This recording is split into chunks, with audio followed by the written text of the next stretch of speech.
Welcome मेरे प्यारे बच्चों। स्वागत है आपका एक और अपनी प्यारी वीडियो में, जिसको मैं लेकर आया हूँ आपकी जो और इनऑर्गेनिक केमिस्ट्री है उस केमिस्ट्री के सारे 5 के 5 चैप्टरों के वेरी वेरी इंपॉर्टेंट क्वेश्चन। ठीक है, और ये क्वेश्चन ऐसे हैं, अगर आप इन क्वेश्चनों को बिल्कुल अच्छे से पढ़ लेते हैं तो आप एग्ज़ाम में अच्छा स्कोर कर पाएंगे। ठीक है, तो आज मैं लेकर आया हूँ बिल्कुल ऐसे क्वेश्चन लेकर आया हूँ कि जो आपके लिए बिल्कुल बेहद ज़रूरी हैं, जो कि 35 नंबर का आपका के पेपर बिल्कुल अच्छा कराएंगे। ठीक है, और ये हमारा है केवल जो हमारा अकार्बनिक रसायन है, जो पहला पार्ट है हमारा केमिस्ट्री, उस पहले पार्ट से है। ठीक है, तो मैं शुरू करता हूँ। सबसे पहला चैप्टर है हमारा विलियन का है, हम चैप्टर वाइज शुरू करेंगे। ठीक है, तो पहला चैप्टर है विलियन। तो हमारा पहला पहला पहला चैप्टर का पहला क्वेश्चन है मोलरता। ठीक है, मोलरता एवं मोलरता को उदाहरण से ही समझाना है। Very important question. ठीक है, इसको मार्क, बहुत ही इंपॉर्टेंट क्वेश्चन है। क्वेश्चन नंबर 2 है मोल अंश अथवा मोल प्रभाज को उदाहरण द्वारा समझाइए। ठीक है, ये जितने भी क्वेश्चन है ये रिपीटेड क्वेश्चन है, बार बार क्वेश्चन आते हैं, ये वही क्वेश्चन है। ठीक है, क्वेश्चन नंबर 3, क्वथनांक में उन्नयन से आप क्या समझते हैं, इसका मोललता से क्या संबंध है। यानी कि हमें डेल्टा टीबी निकालना है और उसका एम से मोललता से क्या संबंध है। ठीक, नंबर 4, क्वेश्चन नंबर 4 देखते हैं। देखो, अगले क्वेश्चन है परासरण एवं परासरण दाब क्या है। परासरण एवं परासरण दाब को समझाना है। नंबर 5, परासरण एवं विसरण में अंतर को लिखिए। नंबर 6, प्रतिलोम परासरण से आप क्या समझते हैं, उदाहरण से ही समझाइए। नंबर 7, वान ठॉप गुणांक की व्याख्या कीजिए। नंबर 8, राउल्ट के नियम को परिभाषित कीजिए एवं इसकी सीमाएं बताइए। आगे चलते हैं। फिर उसके बाद में इसमें 2 टॉपिक बच जाते हैं हमारे पास। एक टॉपिक है हमारे पास हेनरी का नियम, और फिर है हिमांक में अवनमन। ये वेरी वेरी इंपॉर्टेंट क्वेश्चन है, और इसमें जो आपको अंकित प्रश्न तो सारे करने ही करने पड़ेंगे आपको इस चैप्टर के। ठीक है, तो ये थे हमारे चैप्टर 1 अर्थात विलियन के जितने भी इम्पोर्टेंट क्वेश्चन हैं वो सारे। अगर आपने इन क्वेश्चनों को चैप्टर 1 से क्लियर कर लिया है तो आपका चैप्टर 1 बिल्कुल अच्छे से कवर हो जाएगा। ठीक है दोस्तों, आप देख रहे हैं हमारा यूट्यूब चैनल साइंस वाले सर। ठीक है, चैनल को अगर आप इस वीडियो को पहली बार देख रहे हैं तो हमारे चैनल को सब्सक्राइब जरूर कर लें। ठीक है, चलिए अब आगे चलते हैं चैप्टर नंबर 2। ठीक है, चैप्टर 2 इसका नाम है विद्युत रसायन। ठीक है, तो विद्युत रसायन में आप जितने भी इम्पोर्टेंट क्वेश्चन है वो सारे मैं इसमें डिस्कस करता हूँ। देखो, पहला क्वेश्चन है हमारा विशिष्ट चालकता। विशिष्ट चालकता को परिभाषित करना है आपको। विशिष्ट चालकता को परिभाषित कीजिए, विशिष्ट चालकता क्या होती है। ठीक, फिर आपको नोट करना है कि सिल्वर नाइट्रेट के विलयन में कॉपर डालने पर विलयन का रंग नीला क्यों हो जाता है। ठीक है, इसका आपको कारण बताना है। इसके अलावा आपको सेल के विशिष्ट प्रतिरोध और चालकत्व की को परिभाषित करना है। ठीक, क्वेश्चन नंबर 3। क्वेश्चन नंबर 4 है कॉलराउस के नियम को समझाइए। कॉलराउस का नियम वेरी इंपॉर्टेंट है और इसके अनुप्रयोग भी आपको याद होने चाहिए। ठीक, फिर है नंबर 5, फैराडे के विद्युत अपघटन के नियम लिखने हैं आपको। ये क्वेश्चन भी वेरी इंपॉर्टेंट है। ठीक, इसके अलावा फिर आपको इलेक्ट्रोड विभव एवं इलेक्ट्रोड विभव को प्रभावित करने वाले कारकों के बारे में बताना है। ठीक, क्वेश्चन नंबर 6। क्वेश्चन नंबर 7, मानक हाइड्रोजन इलेक्ट्रोड, यानी कि जो हमारा इलेक्ट्रोड विभव होता है हाइड्रोजन का, जो हाइड्रोजन इलेक्ट्रोड विभव होता है उसका हमें लिखना है। ठीक, इसके बारे में। ठीक है, उसका चित्र बनाना है और उसकी उपयोगिता के बारे में बताना, किस काम में आता है वो। ठीक है, फिर उसके अलावा चल रहा है मानक इलेक्ट्रोड विभव क्या है। ई व ई नोड, इसको बोलते हैं इलेक्ट्रोड विभव, इसको बोलते हैं मानक इलेक्ट्रोड विभव। इन दोनों के बीच में क्या संबंध, यानी ई और ई नोड में क्या संबंध है वो आपको बताना है। फिर आगे चलना है आपको, क्वेश्चन नंबर 9 पर जाते हैं। आपको नैश समीकरण, नैनस समीकरण के बारे में लिखना है और इसकी क्या उपयोगिता है ये लिखना है। नैनस समीकरण क्या है, इसकी आपको उपयोगिता लिखनी है। ठीक, फिर क्वेश्चन नंबर 10 आता है जो सीसा संचायक सेल है वो क्या होता है। आपको सीसा संचायक सेल के बारे में लिखना है, इसकी कार्यविधि को समझाना है। Very important question. फिर ईंधन सेल क्या होते हैं, इनके लाभ बताने हैं आपको। ठीक, अगला क्वेश्चन है विद्युत रासायनिक श्रेणी क्या है, इसके मुख्य लक्षण एवं उपयोग बताने हैं आपको। ठीक है, और इस चैप्टर के भी आपको आंकिक प्रश्न तो सारे करने ही करने हैं। ठीक है, देखिए प्यारे बच्चों, अगर आप चाहते हैं कि मैं इन जितने भी आपके ये क्वेश्चन मैं आपको शेयर कर रहा हूँ, जितने भी आपके ये प्रश्न हैं, अगर आप चाहते हैं कि इन क्वेश्चनों को आपको सॉल्यूशन लेना है, अगर आप चैप्टर वाइज इन क्वेश्चन का सॉल्यूशन चाहते हैं तो कृपया करके मुझे कमेंट करें। मैं आपके लिए हर चैप्टर की एक अलग वीडियो लाऊंगा, जिस वीडियो में मैं हर चैप्टर की एक वीडियो और जो मैंने क्वेश्चन समझाए हैं आपको इन सभी चैप्टर की सॉल्यूशन आपको एक आसान तरीके में समझाऊंगा, और एक आपके नंबर को, आपके एग्ज़ाम, आने वाले एग्ज़ाम के लिए बहुत ज़्यादा इंपॉर्टेंट हो जाएंगे ये क्वेश्चन। ठीक है, चलिए अपना नेक्स्ट चैप्टर शुरू करते हैं। हमारा अगला चैप्टर है क्वेश्चन चैप्टर नंबर 3, रासायनिक बलगतिकी। इसमें देखो पहला क्वेश्चन है रस अभिक्रिया के वेग स्थिरांक को समझाइए।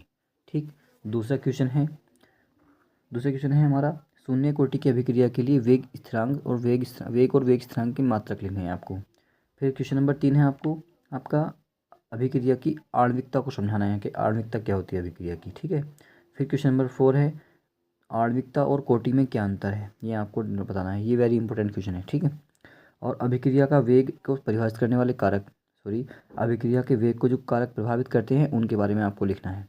ठीक, क्वेश्चन नंबर 6 है आपका अभिक्रिया के औसत वेग तथा तात्क्षणिक वेग से क्या तात्पर्य है। आपको अभिक्रिया का औसत वेग बताना कि औसत वेग क्या होता है, dt/dr जो भी होता है हमारा।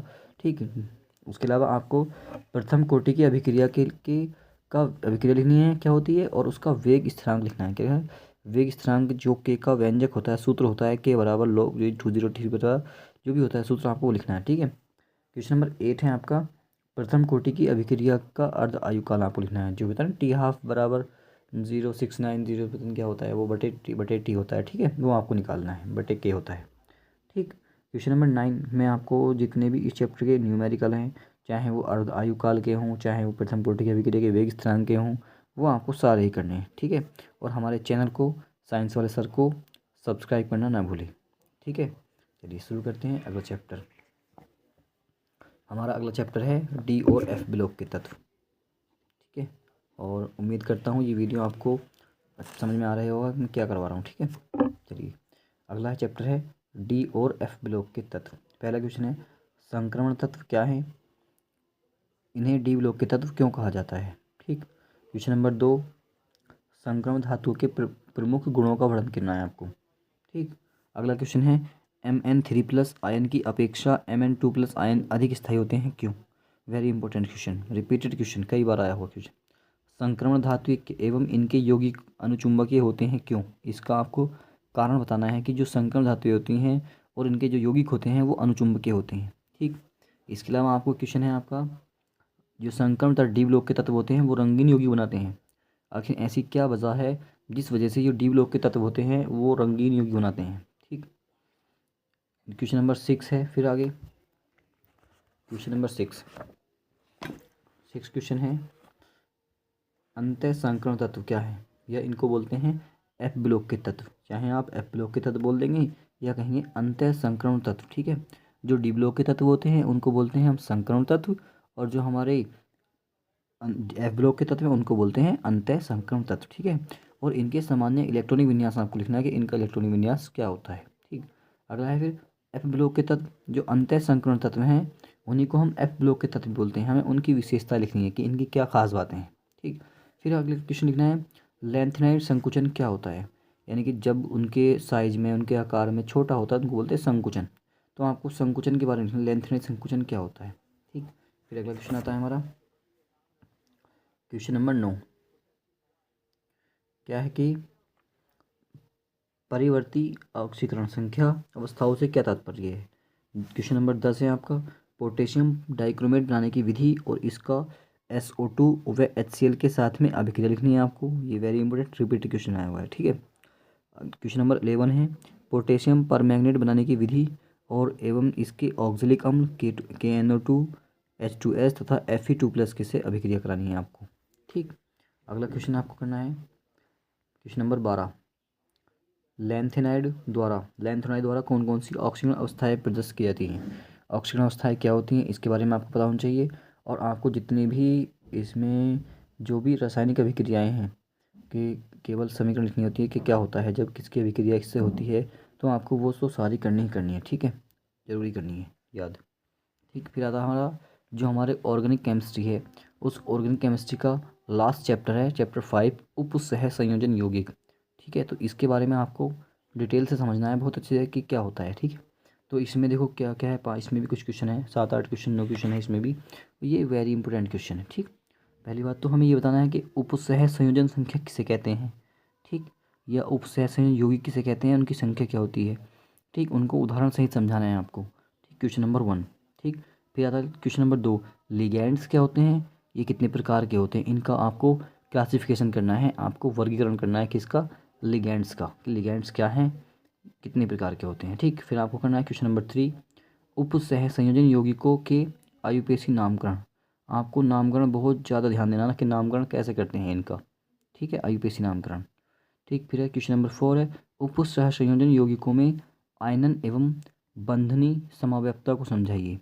आपको समझाना है कि समव्यवता किस प्रकार की होती है। इनके अंदर 2 प्रकार की समझेंगे, आयनन समव्यवता और बंधनी समव्यवता के बारे में। ठीक, इसके अंदर जो इंपॉर्टेंट क्वेश्चन है वो आता है वर्नर का सिद्धांत। This is the very important question, Werner का सिद्धांत। ठीक, कैसा है, क्रिस्टल क्षेत्र सिद्धांत, ये भी आपका वेरी इंपॉर्टेंट क्वेश्चन है और आया हुआ क्वेश्चन बार बार। और एक क्वेश्चन इसमें NiCl4 एक यौगिक है, NiCl4।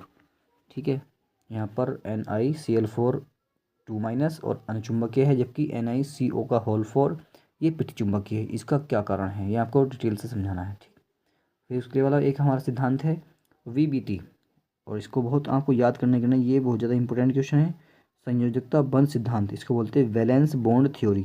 ठीक, अगला क्वेश्चन है 9 नंबर, उपसहसंयोजन यौगिकों के महत्व को समझाना है आपको। ठीक है, तो प्यारे बच्चों, ये थी हमारी वीडियो आज की, और इस वीडियो में हमने समझा कि जो हमारा इनऑर्गेनिक केमिस्ट्री है चैप्टर जो पार्ट 1 है, उस पार्ट 1 से जितने भी इंपॉर्टेंट क्वेश्चन थे 5 चैप्टर के, वो सारे के सारे इस वीडियो के अंदर मैंने आपको बता दिए हैं। अगर आप इन क्वेश्चनों को याद कर लेते हैं, अच्छे समझ कर याद कर लेते हैं, तो आपके 35 नंबर में से 30 नंबर तो आपके आसानी से आ ही जाएंगे।